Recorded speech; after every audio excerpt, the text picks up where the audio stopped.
My name is Joy Knight. I am a licensed realtor on the sales team at Century 21 Wright Real Estate in Tahlequah, Oklahoma. My passion is educating my buyers to not only make an informed decision on picking out a home, but to also give the buyers the tools they need to feel comfortable during the entire home buying process from start to close. My goal is to make sure all of your questions are answered because who you work with matters. Stay tuned. Hey guys, Joy Knight here with the sales team at Century 21 Wright Real Estate in collaboration with Edna Sales in Tahlequah, Oklahoma.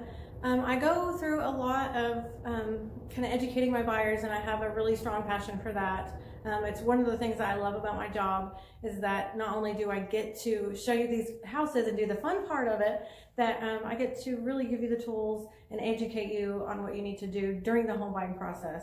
One of the things that I stress a lot, especially once we go into contract, is the 5 things that you can do once you're in contract to mess up your loan to where you can't get the loan, thus not getting the house. So the problem that you might run into is once you're actually pre-qualified, that doesn't necessarily mean that it's a guaranteed for sure. There's not anything you can do to mess up your credit.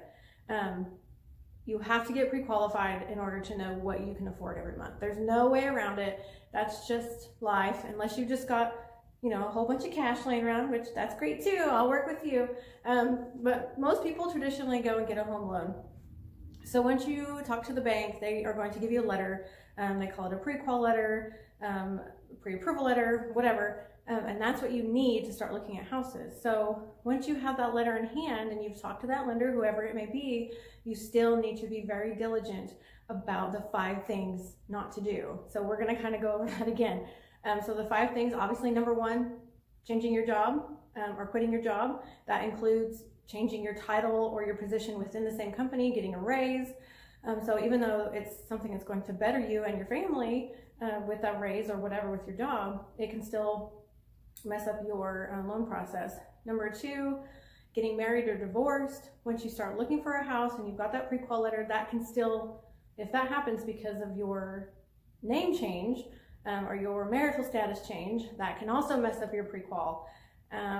Obviously buying a car, a boat, a motorcycle, don't do that. Going and buying furniture for your new house. It's always lots of fun to dream and dream big and to buy stuff like that for your new home.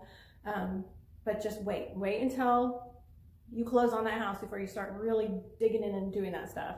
And then, of course, the last thing is racking up credit cards, getting credit card debt, not paying on your credit card that you currently have.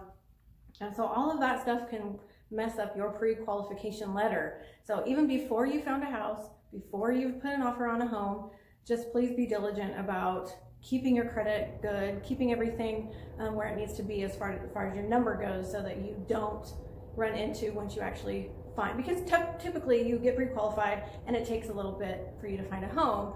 So in between that time, don't mess up your credit. So just because you've got that pre-qual in hand does not guarantee anything. So thank you guys for watching my video, and I will see you soon. Bye.